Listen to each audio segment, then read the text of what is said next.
Hello there and welcome back to the channel.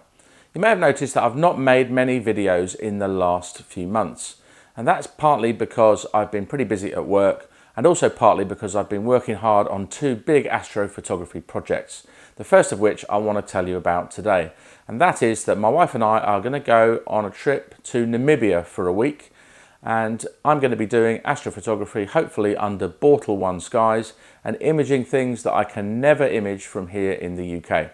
My wife's not an astrophotographer, but she's coming along too. She wants to have a relaxing, chill week, relax by the pool and just unwind before she goes back to a new school year where she's a teacher. So in this video, I want to tell you about where we're going, what astrophotography facilities they've got there, the rig that I'm going to be taking, which you see here, which is based around a Red Cat 51, and why this is the rig that I'm actually taking with me. And I also want to tell you about some of the planning I've done, trying to figure out what I'm going to image on different nights. So let's get started. So the place that we're going to is a place called Kiripotib Astro Farm. It's in the middle of Namibia. If we look on Google Earth here, we can see where it is. It's just here. Now Windhoek, which is where you fly to, is about 150 miles to the north. That's here. And we're going to be collected by people from the Astro Farm, and they will drive us down from the airport down to the Astro Farm. So this is where we're going to be staying. And they also do gliding from here, and you'll notice that they have some runways for the gliding. But the guest farm has chalets, which I'll show you shortly, a swimming pool, restaurant, etc.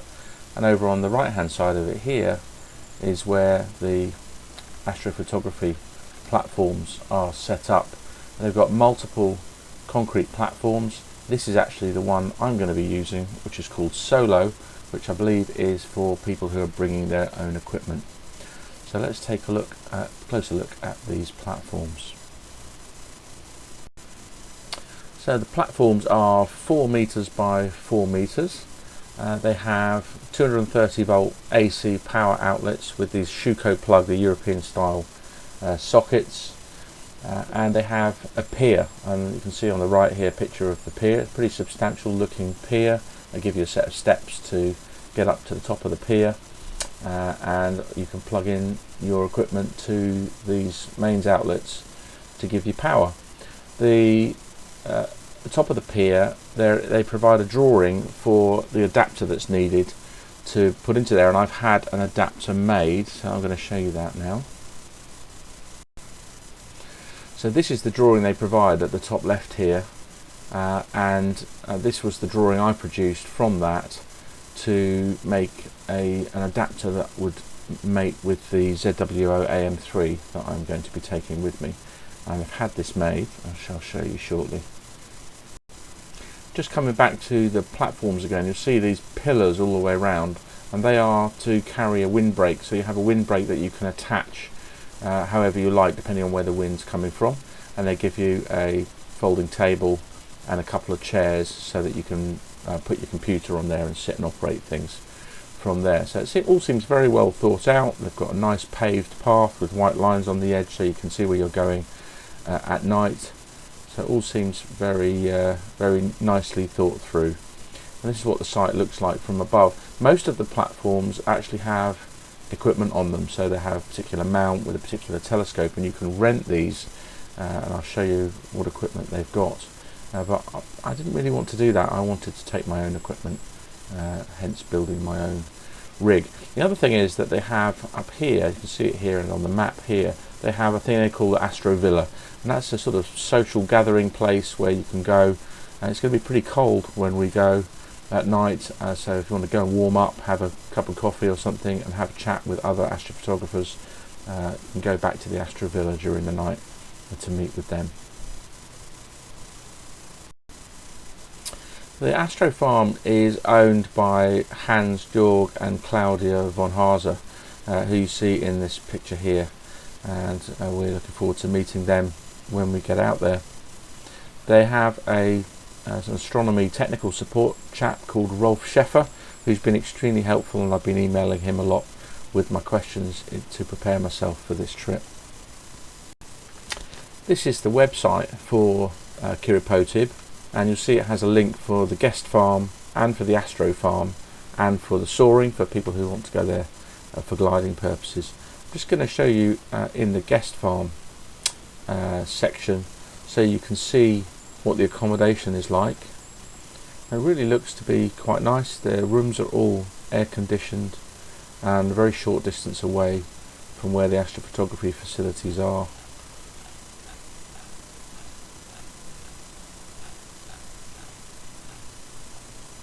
You've got booking links on there and other information about the site. So let's have a bit more look at the rooms. So they have luxury chalets with lots of space.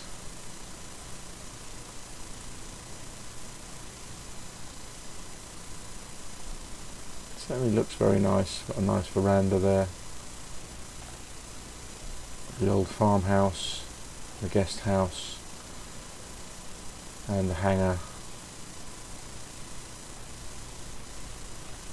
So it looks like pretty decent accommodation. They do luxury tents as well for nature lovers, etc. The other thing I want to show you is about the experiences. So they have a restaurant and they provide meals. You can see here the restaurant and sort of outdoor seating areas. That all looks pretty nice. And they do arts and crafts there, so they make carpets. So that should be interesting to see what they get up to, weaving, things like that. My wife might be interested in that. They also do safari drives. I believe there are things like kudus and zebra that can be seen from there, so we're certainly going to be doing a safari drive while we're there. It's in the middle of the Kalahari. So I'll let you check out the website for yourselves to see what's there. But it certainly says there are things like zebras, springbok, oryx, hartebeest, etc. As you can see, maybe giraffe. So we're looking forward to that. But for me, the main thing, of course, is going to be the astrophotography. If I go back to the original site, I go into the astro section, astro farm section. We can check out the astronomy info.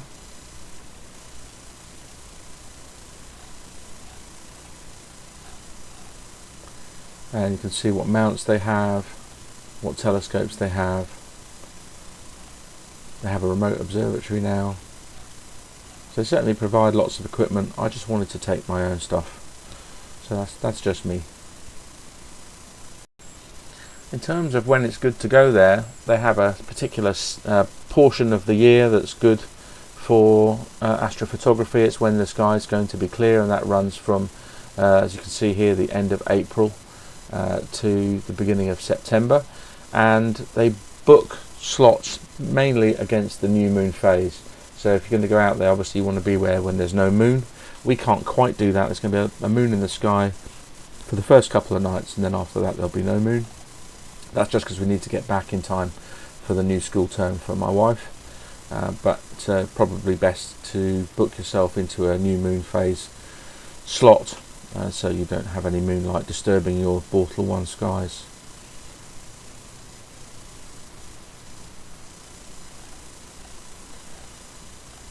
And here's more information about the different activities they have. They've got a farm tour, game drive, guided e-bike tour through the game camp, guided walks, and various safaris. So there's lots to potentially do other than just the astrophotography.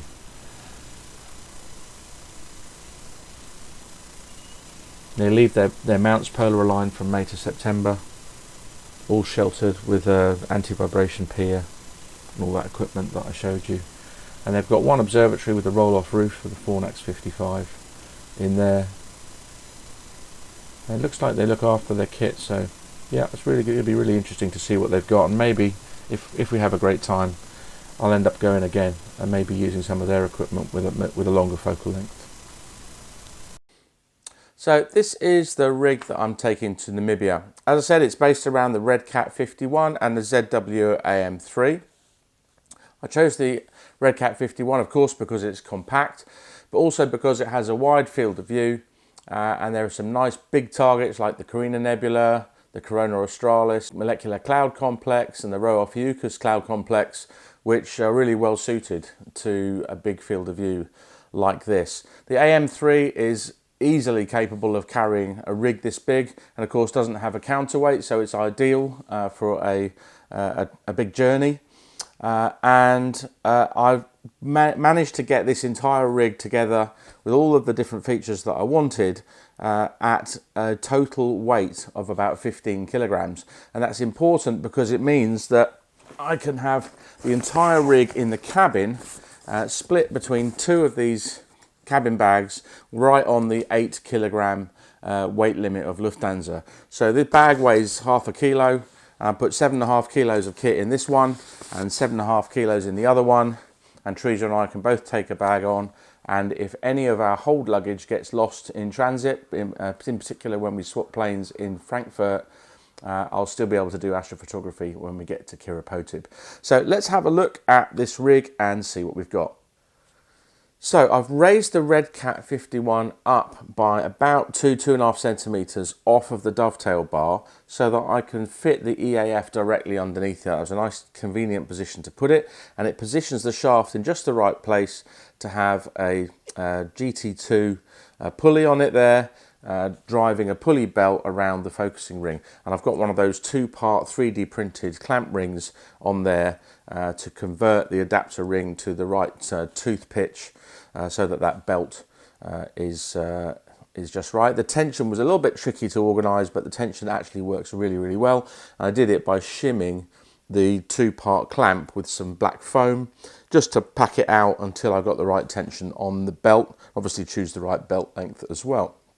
I've got the ZWO ASI 2600 camera with an EFW filter wheel. It's a 2-inch filter wheel with luminance, red, green, blue, sulfur, hydrogen and oxygen filters in it.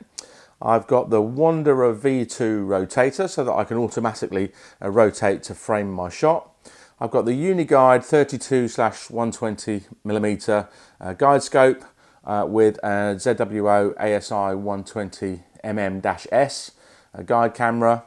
And you'll notice actually that I've got dew heater straps on both the telescope and the guide scope. In truth, I think in Namibia I probably won't need those because the humidity is very low at something like 25% at this time of year. But I'm going to take them anyway, just as a precaution. I've adapted the dust cover. I actually unscrewed the batten-off mask from the dust cover and made my own little metal plate to screw in there instead, and that plate carries an adapter for the Polemaster. So I've found a nice convenient spot there to put the Polemaster so I can do my polar alignment, then take the dust cap off and away I go. Also, I've got room here to put the small Primaluce Lab Giotto flats panel on there when I want to do flats calibration. Underneath the dovetail, I've got a Mealy Quieter 3C computer, which is running Windows, and I've got Nina on there and PhD2 software that you'd expect. I've also got on this side, I've got a 5-way USB hub that breaks out one of the USB ports on the computer 5 ways so that I can connect to all the different things that I've got going on here. And I've also made a custom power cable that basically breaks out the DC power from my supply out to all the things that need it. So to the mount, to the computer, to the camera, to the rotator, to the flats panel when I'm using it, and also to the dew heater controller as well. Actually, the power supply I've got I'm not terribly happy with. I think it would be better to have one that has constant voltage output, so as the load changes, perhaps as the dew heater controller, as the camera cooling fan speeds up and draws more current, we still get the same voltage to everything. So that would be better than the one I've actually got at the moment, but it works. So that's basically the rig. Now, at the moment, the mount here is actually mounted onto the ZWO tripod. And there's an adapter ring that comes with the tripod that bolts into the bottom of the mount. Well, for Namibia, obviously, I'm going to hopefully be using the pier. So I've had the adapter made, and the adapter basically replaces that ring on the bottom of the mount. So I just undo the bolts, take that off, and bolt my adapter on, and I'm hoping that that will fit into the pier when I get there. As a backup plan, just in case it doesn't, I'm going to actually pack the tripod in the hold luggage, so at least I've got a sort of rescue plan if I run into trouble there. So that's basically the rig that I'm going to be taking. What I want to do next is show you my planning for what I'm going to image and when in the time that I have in my week in Namibia. So this is my imaging plan for the week. I've got 7 nights, Saturday August 24th to Friday August 30th inclusive, and I've tried to prioritise imaging targets that I can never image from the UK. That's what really inspired me to do this trip in the first place. Not just the dark skies, but also targets I can never image from home. And almost all of these, that's true. Certainly the Carina Nebula, the Fighting Dragons of Ara, Running Chicken Nebula, Statue of Liberty Nebula, the Lobster and Cat's Paw Nebulae, the Prawn Nebula, the Corona Australis Molecular Cloud, the Large and Small Magellanic Clouds, and the Blue Horsehead Nebula. I think Blue Horsehead I might possibly be able to do from the UK, but it would be very low in the sky. And the same goes for the Rho-Ophiuchus Cloud Complex and the Lagoon and Trifid Nebula. So I have squeezed those ones in to try and get some data on them much higher in the sky than I would ever be able to from the UK. Now the Carina Nebula was a particular problem because I'm going at the back end of the season. If you go at the beginning of the astro season, it's much more favourable in terms of its height in the sky. But going in August means that the Carina Nebula is very low and falling. So by the time it's dark enough to image, it's only going to be about 18 or 19 degrees above the horizon and falling. So my plan hopefully is quite cunning. I'm going to image it as soon as it gets dark enough to start, and I'm going to image it until it reaches 10 degrees above the horizon and then stop. So the plan is on the first night to do red, green and blue, 12 shots of 30 seconds each just to get the star colours, and then to just do 8 5-minute shots on hydrogen alpha. Now the moon rises at 11:48 p.m, so there's no issue there because this will all be done in the first hour between about 7:30 and 8:30 in the evening, so the moon is no issue here. So I get the hydrogen alpha as much as I can within that hour, and then the next night I'll do the sulfur, and then the night after that I'll do the oxygen. So I'm avoiding it, hopefully it going too low to get any kind of reasonable data, although it will be fairly low in the sky, of course, between 10 and 20 degrees. So on the first night after I've done that, I'm going to switch to the Fighting Dragons of Ara, which will be nice and high in the sky, and I'm going to follow that from 56 degrees up all the way down to 10 degrees up. I'm going to do again a set of red, green and blue short exposures for the star colours, and I want to image this in narrowband, so I'm going to do lots of repeats of hopefully of sulfur, hydrogen and oxygen until that target reaches 10 degrees above the horizon. Now bearing in mind I will have just arrived from a very long journey from the UK, I'm not planning to do imaging after that. I think it's just too ambitious, so that is going to finish at about 2 o'clock in the morning, and I'm going to stop at that point. Now actually the next couple of nights I also stop around about 2 o'clock in the morning, but then after that I get more ambitious as I get more accustomed to things. I also was conscious of the fact that I have to polar align on the first night, so it's all going to be a bit challenging, and I didn't want to bite off more than I could chew. So on the second night, after I've done the Carina Nebula in sulfur, I'm going to do the Prawn Nebula, RGB for the stars, and then narrowband, 300-second subs, same as I do for the Fighting Dragons of Ara, and also for the narrowband channels on Carina Nebula. On the third night, same game, but I'm going to do the Lobster and Cat's Paw Nebulae in the same way. And then on the fourth night, I'll be done with the Carina Nebula, so I'm going to get some more data on the Fighting Dragons of Ara. And then I'm going to do the Rho-Ophiuchus Cloud Complex. Now that's a really big target, and I want to do a 2-panel mosaic of that. It's probably the most ambitious thing I'm doing during the week, other than imaging Carina really low in the sky. So the first panel will be this night, and this is going to be an LRGB image, and after that one I'm going to image the small Magellanic Cloud, also in LRGB, but I'm going to get some HA as well because I believe there's quite a lot of nebulae in there. And then when that's done, I'm going to switch to the Dolphin Nebula, and just for fun try and get some data on the Dolphin Nebula. Actually, I'm going to do just the stars on that particular night. And then on the Wednesday, I'm going to do the Running Chicken and Statue of Liberty Nebula, do the RGB stars and the HA on that night, and then the next night the sulfur, and the next night the oxygen. This is going to be a similar story to Carina. It's going to be very low in the sky, so I'm going to image it between about 17 degrees and 10 degrees only, so it's a challenging one. On the Wednesday after I do that, I'm going to do the second panel of my mosaic on Rho Ophiuchus Cloud Complex. This, again, RGB stars and then LRGB. I've gone for 180 second subs on the LRGB. I don't want to get things too saturated, so I don't quite know how bright things are going to be, so hopefully that's sensible. And when that's done, I'm going to switch to the Lagoon and Trifid Nebula, RGB stars and narrowband.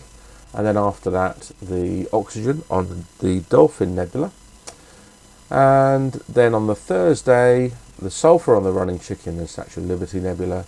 And then I'm going to do LRGB on the Corona Australis Molecular Cloud from 9:40 till 3:30 in the morning. Then I'm going to do a little bit of Dolphin Nebula. And then on the last night, I'm going to do the final filter, the oxygen on the Running Chicken and Statue of Liberty.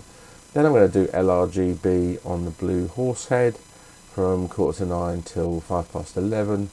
Then I'm from 11:05 to 3:05. I'm going to do the large Magellanic Cloud in LRGB, but I thought I would also, just for fun, get some hydrogen and oxygen on that as well. And then finally get the last filter, the oxygen, on the Dolphin Nebula. So I think it's a pretty ambitious plan. But the idea is to try and get some half decent data on quite a lot of targets. I don't know if I'll ever go back to Namibia again after this. I don't know what this experience is going to be like. So I want to try and get images of as many things as I can that I can never image from home, rather than get loads and loads of data on fewer targets. So that's the way I've gone for it. All my target framing I've done using the Nina framing assistant. And you can see here the framing that I've chosen. So here's the Carina Nebula, Fighting Dragons of Ara, Prawn Nebula, Lobster Cat's Paw, Rho Ophiuchus. There's the 2-panel mosaic that I'm going to do. We've got the small Magellanic Cloud with these 2 big globular clusters in there. It's 47 Tuk and another globular cluster as well. The large Magellanic Cloud with the Tarantula Nebula on the side of it. And then the Blue Horsehead Nebula, Lagoon and Trifid, framed quite nicely together on the Red Cat. And then here's the Running Chicken and Statue of Liberty Nebula. Statue of Liberty Nebula is going to be rather small, but I could fit it in with the Running Chicken, so I put them together on the same frame. And then finally the Corona Australis Molecular Cloud. So that's the plan. I've got all my kit, I've worked out how I'm going to get it there, and I've got my plan of what I'm going to do. All I need to do now is go on the trip. So in my next video, I'll be hopefully showing you what happened on the trip to Namibia. See you later.